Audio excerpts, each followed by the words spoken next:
വിശദമായ വാർത്തകളിലേക്ക്. അടുത്ത ഘട്ട സമരം പ്രഖ്യാപിച്ച ആശാ വർക്കർമാർ മാർച്ച് 17-ന് ആശാ വർക്കർമാർ സെക്രട്ടേറിയറ്റ് ഉപരോധിക്കും.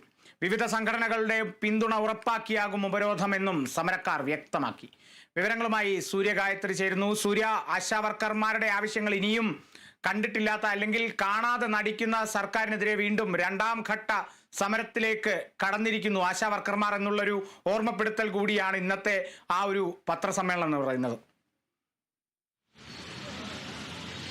കാളിദാസ്, തീർച്ചയായിട്ടും സന്ധിയില്ലാത്ത സമരവുമായിട്ട് മുന്നോട്ട് പോകാൻ തന്നെയാണ് സംസ്ഥാനത്തെ ആശാ വർക്കർമാരുടെ തീരുമാനം. ഇന്നിപ്പോൾ 29 ദിവസം പിന്നിടുന്നു സെക്രട്ടേറിയറ്റിന് മുന്നിൽ അവർ രാപ്പകൽ സമരം തുടങ്ങിയിട്ട്.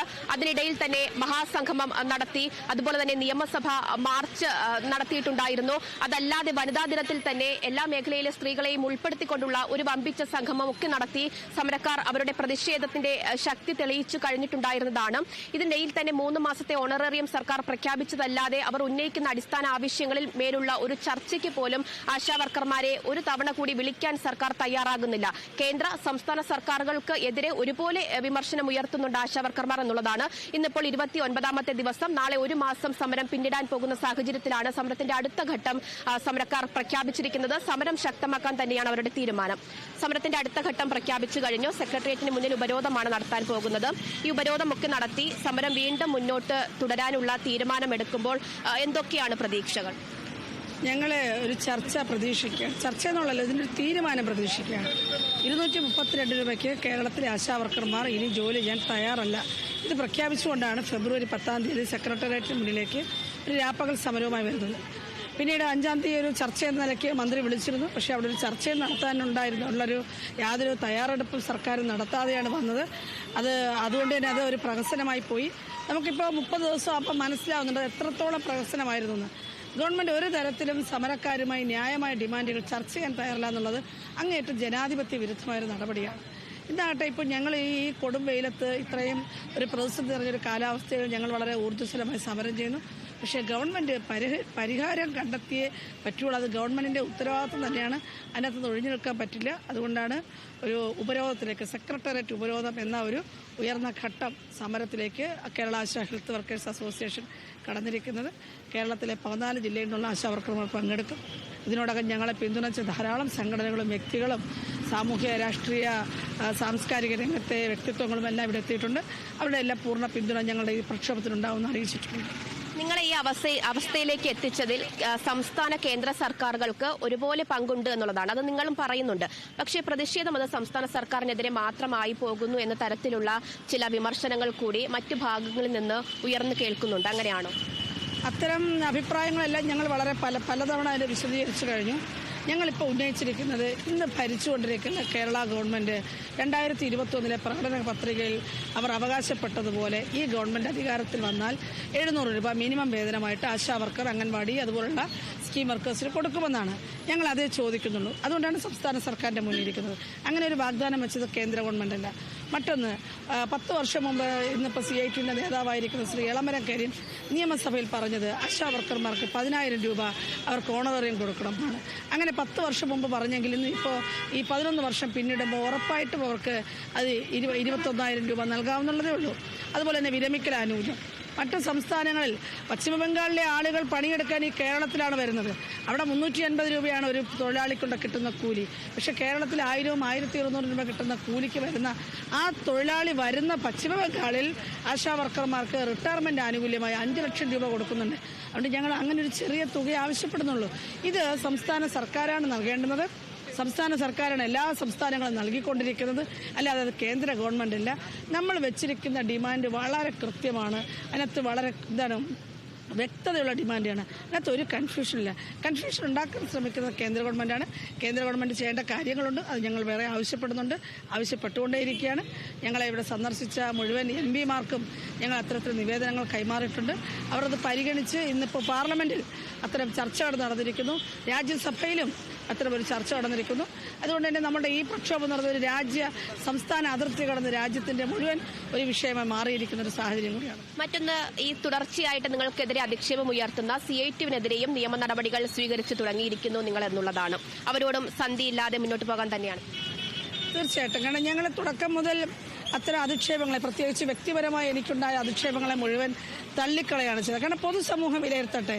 ഈ പറയുന്ന ആളുകളുടെ വ്യക്തിത്വവും അവരുടെ സ്വഭാവ സവിശേഷതയുമാണ് അവർ നടത്തുന്ന ഈ ആരോപണങ്ങളിലൂടെ പുറത്തു വരുന്നത്. ഏതൊരു വ്യക്തി സംസാരിക്കുമ്പോൾ അവർ ഉപയോഗിക്കുന്ന ഭാഷ അവരുടെ വ്യക്തിത്വത്തിൻ്റെ ലക്ഷണമാണ്. അതിനെ അങ്ങനെ പരിഗണിച്ചിരുന്നത്. പക്ഷേ ഒരു രാത്രി മുഴുവൻ, ഒരു രാത്രിയും പകലും മുഴുവൻ മഴ നനഞ്ഞുകൊണ്ട് വന്ന സ്ത്രീകളോട് ഈ ഒരു കയ്യിലെടുത്തൊരു പ്ലാസ്റ്റിക് ഷീറ്റ് അഴിക്കാൻ പോലീസ് ആവശ്യപ്പെടുകയും അഴിപ്പിക്കുകയും ചെയ്ത ഘട്ടത്തിൽ എന്തുകൊണ്ട് ഇവർ വന്നില്ല? സംസ്ഥാനത്തെ ഗവൺമെന്റിനും അവരുടെ വനിതാ സംഘടനയുടെ, അവരുടെ പാർട്ടിയുടെ വനിതാ സംഘടനകൾക്കും വരാമായിരുന്നല്ലോ. നിങ്ങളോട് വിയോജിപ്പുണ്ട്, നിങ്ങളുടെ ഡിമാൻഡിനോട് യോജിപ്പില്ല. പക്ഷേ സ്ത്രീകൾ തെരുവിൽ നിന്ന് നനയുന്നത് ഞങ്ങൾക്ക് സഹിക്കാൻ പറ്റുന്നില്ല. അതുകൊണ്ട് നിങ്ങൾ ഈ ടാർപ്പോൾ കെട്ടിക്കോളൂ, മഴ തീരുന്നവരെ കെട്ടിക്കോളൂ എന്ന് പറയാമായിരുന്നല്ലോ. ഞങ്ങളോട് ഐക്യപ്പെടാമായിരുന്നല്ലോ. അങ്ങനെ വരാത്തിടത്ത് സുരേഷ് ഗോപി എന്ന് പറഞ്ഞ അദ്ദേഹം MP ആണ്. ഈ ജനാധിപത്യ രീതിയിൽ തെരഞ്ഞെടുക്കപ്പെട്ട, ഇവിടെ കേരളത്തിലെ ഗവൺമെന്റ് അധികാരത്തിലിരിക്കുന്നത് പോലെ ജനങ്ങൾ തെരഞ്ഞെടുത്തൊരു MP ആണ്. അദ്ദേഹം സമരഭൂമിയിൽ വന്നു. അദ്ദേഹം നനഞ്ഞു നിൽക്കുന്ന സ്ത്രീകൾക്ക് അദ്ദേഹം കുട വാങ്ങിക്കൊടുത്തു. എന്താണ് കുഴപ്പം? ഒരു കുഴപ്പവും ഞങ്ങൾ കാണുന്നില്ല. പിന്തുണയ്ക്കാൻ വരുന്ന ആളുകൾ അവരുടെ സ്വഭാവം വെളിപ്പെടുത്തേണ്ടത് അവരുടെ ഉത്തരവാദിത്തമാണ്. അങ്ങനെ ഇവിടെ ഒരു തരത്തിലുള്ള പ്രസംഗവും നടത്താതെ അദ്ദേഹം നനഞ്ഞു നിന്ന സ്ത്രീകൾക്ക്, മഴ നനഞ്ഞു നിന്ന സ്ത്രീകൾക്ക് കുട വാങ്ങിച്ചു കൊടുത്തു. അതിന് ഞങ്ങൾ തെറ്റായി കാണുന്നു. പക്ഷെ ആ നടപടിയെ CI2 നേതാവ് അധിക്ഷേപിച്ചത് കേവലം ഒരു ആശാവർക്കർക്കെതിരെയല്ല, ഈ കേരളത്തിലെ മുഴുവൻ ആശാവർക്കർമാർക്കെതിരെയാണ്. അദ്ദേഹം എറണാകുളത്ത് വനിതകളെ നിർത്തിക്കൊണ്ടുള്ളൊരു പരിപാടിയിലാണ് ചെയ്തത്. കൂടെ നിൽക്കുന്ന സ്ത്രീകളെ അധിക്ഷേപിച്ച് കേരളത്തിൻ്റെ മുഴുവൻ സ്ത്രീകളെയും ആണ് അദ്ദേഹം അധിക്ഷേപിച്ചത്. അതുകൊണ്ട് 26,145 ആശമാരുടെയും പ്രതിനിധീകരിച്ചുകൊണ്ടാണ് ഞങ്ങൾ 10 കോടി രൂപ മാനനഷ്ടം ആവശ്യപ്പെട്ടുകൊണ്ട് ഇപ്പോൾ വക്കീൽ നോട്ടീസ് അയച്ചിരിക്കുന്നത്. അതല്ലെങ്കിൽ 10 കോടി അല്ലെങ്കിൽ അദ്ദേഹം പൊതുസമൂഹത്തിൽ, കാരണം അദ്ദേഹം പറഞ്ഞ വാക്കുകൾ പ്രിന്റ് മീഡിയയിലും വിഷ്വൽ മീഡിയയിലും സോഷ്യൽ മീഡിയയിലും വ്യാപകമായി പ്രചരിപ്പിച്ചതാണ്. അങ്ങനെയാണെന്നുണ്ടെങ്കിൽ അദ്ദേഹം പരസ്യ മാപ്പ് ഈ എല്ലാ മീഡിയയിലൂടെ അദ്ദേഹം പ്രകടിപ്പിക്കണം. അതല്ലെങ്കിൽ അദ്ദേഹവുമായി ഒരു നിയമയുദ്ധത്തിന് തന്നെയാണ് ഞങ്ങൾ തയ്യാറെടുക്കുന്നത്. കാരണം കേരളത്തിൽ ഇത് ആവർത്തിക്കരുത്. സാമൂഹ്യ രംഗത്ത് നിൽക്കുന്ന, ഒരു സമര രംഗത്ത് നിൽക്കുന്ന സ്ത്രീകളെ അവരുടെ അപമാനിക്കുവാൻ ഇത്രയും നടത്തിയിട്ട് എന്ത് നടപടിയാണ് സർക്കാർ എടുത്തത്? വനിതാ കമ്മീഷൻ എടുത്തത് ഒരു നടപടി എടുത്തിട്ടില്ല. ഞങ്ങൾ വനിതാ കമ്മീഷന് പരാതി കൊടുത്തിട്ട് ദിവസങ്ങളായി. സ്വമേധയാ കേസെടുക്കേണ്ടുന്ന ഒരു വിഷയമായിരുന്നു. ഇത്തരത്തിൽ അധിക്ഷേപിച്ച് ആരെങ്കിലും മുന്നോട്ട് വന്നാലും നിങ്ങൾ ഇത്തരത്തിലുള്ള നടപടികളായിട്ട്? തീർച്ചയായിട്ടും ഈ വനിതാ കമ്മീഷൻ എന്നൊക്കെ പറയുന്നതൊക്കെ വെറുതെ ഒരു കടലാസ് മാത്രമാണെന്ന് ആളുകൾക്ക് ഒന്നുകൂടെ മനസ്സിലാവുകയാണ്. നാട്ടുകാരൻ്റെ നികുതിപ്പണം തിന്നുകൊണ്ടിരിക്കുകയാണ് ഇത്തരം കമ്മീഷൻ, ഒരു പ്രയോജനമില്ലാത്ത കമ്മീഷൻ.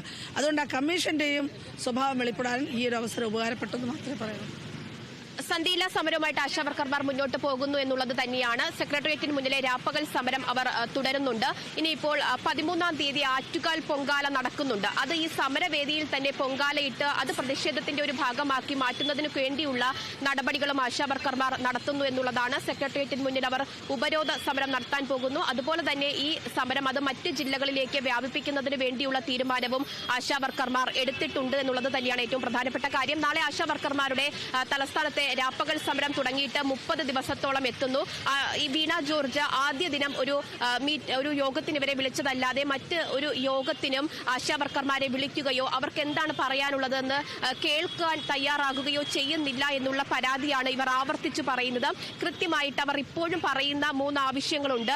ഈ വിരമിക്കൽ ആനുകൂല്യമായിട്ട് 5 ലക്ഷം രൂപ നൽകുക, അതുപോലെ തന്നെ ഓണറേറിയം വർദ്ധിപ്പിക്കുക, ഓണറേറിയത്തിൽ നിലനിൽക്കുന്ന നിബന്ധനകൾ പിൻവലിക്കുക. ഈ അടിസ്ഥാന ആവശ്യങ്ങളിൽ കൂടി എന്താണ് സർക്കാരിന്റെ തീരുമാനം എന്നത് അറിയാതെ, അനുകൂലമായിട്ടുള്ള ഒരു തീരുമാനം സർക്കാരിന്റെ ഭാഗത്തു നിന്ന് ലഭിക്കാതെ സമരം അവസാനിപ്പിച്ച് പിന്നോട്ടില്ല എന്നുള്ളത് തന്നെയാണ് ഒരു കൂട്ടം തൊഴിലാളികളുടെ, നമ്മുടെ സംസ്ഥാനത്തെ ഈ ആരോഗ്യ പ്രവർത്തകർ ഉന്നയിക്കുന്നത് എന്നുള്ളതാണ്. വളരെ ശക്തമായിട്ട് അവർ സമരം തുടരും എന്ന് തന്നെയാണ് വ്യക്തമാക്കുന്നത്. കാളിദാസ്.